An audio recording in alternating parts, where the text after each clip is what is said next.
이게 데이 트레이딩에만 뭐 사실 적용되는 줄 알았는데 스타일을 확장해 나가면서 보다 보니까 장기 투자 그리고 부동산 투자도 해보니까 비슷하게 적용되더라고.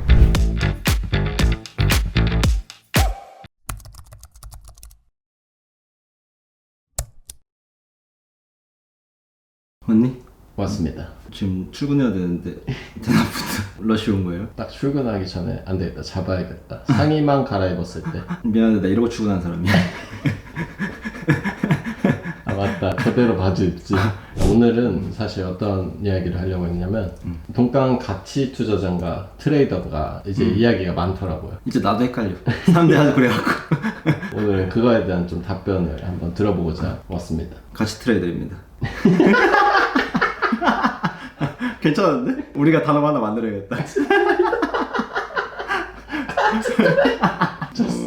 역시 혼종이네. 우리 진짜 혼종인 것 같아. 우리 같은 유튜버 없는 것 같아. 사람들도 보면서 웃을 거야. 역시. 뭐 이런 놈이 다 있지? 난 대부분의 사람이 나와 같다고 생각했거든? 유튜브 하기 전에는. 왜 사람들이 안 만나니까 이게 우리가 이상한 사람인지 잘 모르잖아. 근데 유튜브 하고 나서 사람들이랑 교류하면서 몰랐구나라는 그런 생각이 드는 것 같아. 좀 사람들이 유별나다 그런 이야기를 할 때는 공감이 안 되는데 유튜브 해보니까 우리가 좀 유별난 것 같긴 해. 다 사람들 개성이 다 다른 거니까. 맞아요. 그러면 형은 가치 투자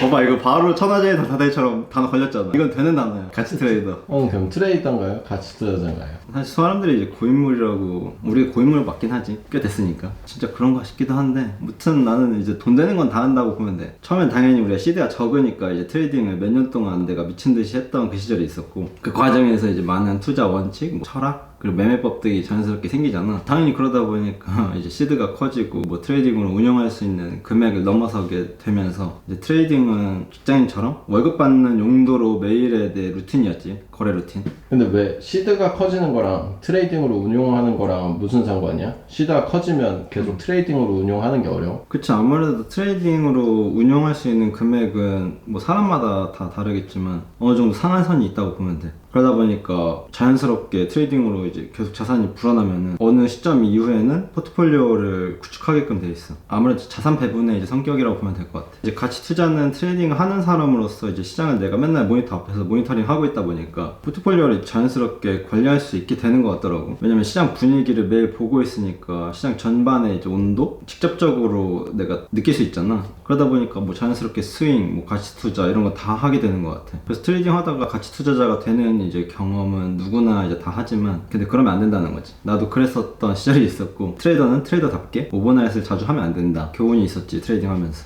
그러면 투자 스타일을 세 가지로 나누잖아요. 단기, 중기, 장기. 근데 형은 그럼 몇 가지 방식으로 거래를 해요? 보통 기준이 애매한데 나는 데이 트레이더였다 보니까 중기는 뭐 스윙 일주일 정도였고 장기는 뭐 1년 이상이다라고 나는 개인적으로 그런 기준이 있었고 중기 투자는 사실 별로 적극적으로는 안 했던 것 같아. 간간히 했던 적은 있지만 데이 트레이딩 하다가 이제 추세가 너무 좋으면은 자연스럽게 며칠 더 들고 가는 정도? 이제 이게 자연스럽게 난 스윙으로 이제 그렇게 되는 거고. 아, 오버나잇을 하면? 그거 말고는 뭐 특별하게 별로는 없지. 장기 투자는 이제 포트폴리오를 시장 분위기에 따라서 한 6개월 정도나 1년에 한 번씩 업데이트하는 정도? 형은 그래도 다른 사람들에 비해서는 트레이더다 보니까 좀 더 그 시계열이 좀 더 짧긴 한 거네요. 훨씬 짧지. 5년, 2년, 10년 들고 하는 사람들도 있잖아요. 그치, 5년 들고 가려고 해도 이 습성이 거기에 잘 안 맞춰져 있어서 자주 금방 파괴되는 것 같아. 어쩔 수 없구나. 그러면 형은 주식을 시작하면서 처음엔 트레이딩을 했잖아요. 그 이후에 투자 스타일의 변화는 어떻게 된 거예요? 뭐 처음에 이제 사실 트레이딩으로 자산을 많이 이제 증식시켜 나가면서 장기 투자도 하게 되고 뭐 부동산도 투자하고 뭐 돈 되는 투자는 거의 다 했다 보면 되고 나는 그게 아직까지 나한테 맞는 이제 방법이라고 생각을 하고 다만 이제 자산이 증식함에 따라서 시간 대비 더 효율적인 투자 스타일로 성장해 나가야 한다고 생각하는 것에는 여전히 변함이 없다. 형이 생각하기엔 그럼 단기 투자로 일정 자산을 넘었을 때 효율적인 투자 스타일은 어떤 거였어? 예를 들면 부동산을 같이 한다든지 가치 투자라든지. 그거는 어떤 자산군을 원하느냐에 좀 다른 것 같은데 네. 난 집이 없었기 때문에 집을 먼저 샀고 그리고 조금 더 안정적인 투자처를 확보하기 위해서 부동산 하나 더 사고 그리고 하나 더 사고 북강이네. 어느 정도 안정적인 기반을 만들어 놓고 조금 가치 투자 포트폴리오를 더 적극적으로 이제 구성하고 스윙도 더 적극적으로 하고 안정하고 데이 트레이딩이 훨씬 안정적이게 될 수 있는 거지. 우리 주위에 그 아는 트레이딩 하는 형이 있잖아요. 그 형도 형이 막 부동산 사기하고 막 그러지 않았어요? 그치. 그 리스크를 관리를 잘 안 되니까. 무조건 현금 뭐 이렇게 들고 있지 말고 뭐 차라도 사라 막 계속 이러잖아. 맞아.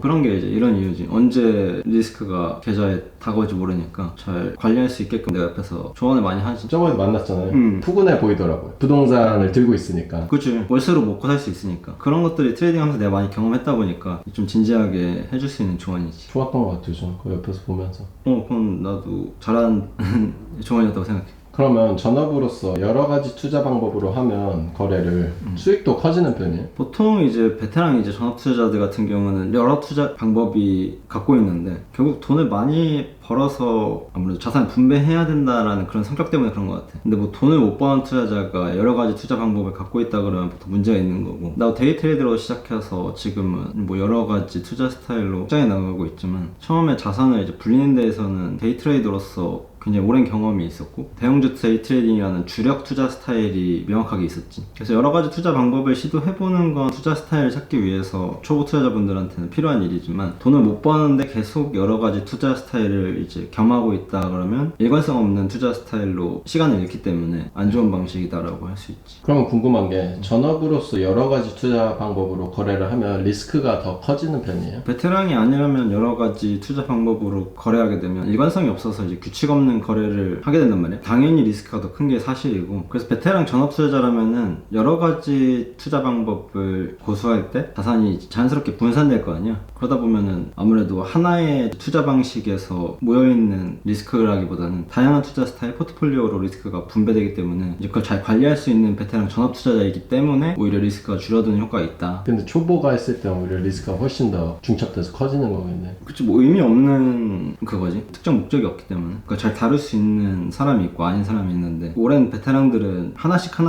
옛날에 무술 얘기했잖아. 천하제일 단타 대회. 그러니까 하나의 무술을 습득하고 다른 무술을 습득하는 건데, 게임으로 치면은 스탯을 잘못 찍는 거지. 뭐 전산대 막 인트를 찍는 거 계속 이제 여러 분산돼서 찍는 거지. 근데 하나를 쫙 다 한 다음에 그치. 그 다음에 이제 다른 것들을 같이 키워나가는 거죠. 그치. 굳이 분류를 한다면 형은 트레이더인데, 형이 트레이더로서 살게 되면서 뭔가 얻게 된 건 있어? 일단 시장에서 파도가 어떤 원리로 이제 움직이게 되는지, 이제 투자에서 그리고 중요한 게 무엇인지 트레이딩을 하면서 많이 알게 됐지. 이게 데이 트레이딩에만 뭐 사실 적용되는 줄 알았는데 스타일을 확장해 나가면서 보다 보니까 장기 투자 그리고 부동산 투자도 해보니까 비슷하게 적용되더라고. 결국 사람들이 만들어내는 이제 수요와 공급이라는 것에 대해서 본질적으로 같기 때문에 이걸 이해하면 나는 모든 투자는 되게 비슷하다라고 생각이 드는 것 같아. 그럼 결국 트레이딩을 함으로써 다른 투자 영역에도 조금 비슷한 논리나 개념이나 많이 좀 적용시킬 수 있었던 거네요. 그치. 투자는 본질적으로 다 비슷하다. 사업이랑도 비슷하고 대부분 다 비슷한 것 같아. 그럼 형은 트레이딩 하다가 투자 스타일을 바꿔볼까도 생각해 본 적 있어요? 예전에? 아니, 그런 생각은 해본 적이 없는 것 같아. 내가 투자 스타일을 선택하는 게 아니라 보통 투자 스타일이 나를 선택하는 게 맞다고 보고 거래를 해보면 그렇게 생각이 들더라고요. 그래서 트레이더로서 보통 재능이 있다 그러면 주식시장에서 충분히 경험하면서 이제 버티게 되면은 주식시장이 이제 재능 있는 트레이더인지 아닌지 이제 선택한다고 보는 느낌이에요. 그러니까 우리가 살다 보면 이제 수학에 음악에 뭐 미술에 재능이 다 타고나는 부분이 어느 정도 있잖아. 그런 부분처럼 트레이딩도 어느 정도 그 기질, 재능 그런 것도 분명히 있다고 생각이 드는 것 같아. 그래서 우리 그럼 어릴 때 뭔가 수학, 미술, 예체능 많이 경험하잖아요. 그쵸. 어렸을 때 뭐 태권도부터 바이올린부터 다 다양하게 한번 시켜보잖아. 어떤 걸 좋아하니? 이제 거기서 하나 걸리잖아. 근데 그래도 금액적으로 쪼개서 많이 그래도 그 경험을 하고 찾는 과정을 보내는 게 좋긴 하겠네요. 그래서 난 가장 어릴 때 한 번씩 해보는 게 좋은 것 같아. 빡세게 다 1, 2년 정도 해보고 아니면은 다른 직업 찾고. 근데 요즘은 뭐 20대나 30대나 다 가난해가지고 잃을 게 없다 이 생각이 들더라고. 그럼 형이 만약에 다시 20대 초반으로 돌아간다고 해도 데이 트레이딩을 선택할 거예요? 그럴 것 같은데? 왜냐면 내가 유일하게 작은 시드로 30살까지 큰 돈을 벌 수 있었던 거는 데이 트레이딩이 유일한 선택지였다고 보고, 만약 시드가 뭐 많았다면 다른 직업을 이제 경험하면서 다른 투자를 해봤을 것 같기도 한데 이건 뭐 의미 없는 상상인 것 같고 무튼 뭐 투자 스타일은 우리가 어린 시절에 그냥 피아노, 축구 공부, 뭐 미술, 태권도, 이제 골프를 경험하면서 재능 있는 영역을 찾는 거랑 비슷하다고 보면 되고, 그래서 우리 각자에게 맞는 이 투자 방식을 찾으려면 이제 다양하게 시도해봐야 된다. 그래서 이건 사람마다 금액의 가치가 다르기 때문에 예시를 들어주기 조금 어려운 것 같다. 그래서 뭐 어찌됐든 이제 큰 금액으로 몰빵하면 안 되고 주식시장에서 이제 떠나기로 마음먹으면 안 된다. 그래서 현재 이제 갖고 있는 자산의 이제 수준에서 잃으면 가슴이 아픈 정도, 반성할 수 있는 금액의 정도여야 되고 약간 겸손해질 수 있는. 그러나 이제 멘탈이 나가지 않을 정도의 감당 가능한 금액? 요 사이의 균형을 찾아야지. 약간 그냥 매 맞는 정도. 너무 가볍게 손바닥 맞는 건 아니고 발바닥 맞는 느낌. 그럼 결국은 가치 트레이더. 결론 같이 드린다. 오래 했다 보니까 아무래도 확장하게 되면서 포괄적으로 다루게 되는 것 같아. 내가 만약 20대 한 중반 정도였다 그러면 나도 온갖 차트 얘기 막 그런 것만 했을 것 같은데 그 과정이 한 20대 중반에서 성장하는 과정이 있었기 때문에 아마 지금이 그런 시기지 않을까? 트레이딩도 하면서 다른 포괄적인 투자 개념을 받아들이면서 성장하고 있는 중 그게 현재 내 모습이라고 생각하고 그래서 많은 분들이 나한테 얻어갈 건 얻어가고 버릴 건 버리고 그래서 같이 알려줄 건 알려주고 이게 아마 우리 채널이 되지 않을까. 좋습니다. 그러면 저 출근해야 돼서 가보겠습니다. 다음 시간에 뵐게요. 안녕. 안녕.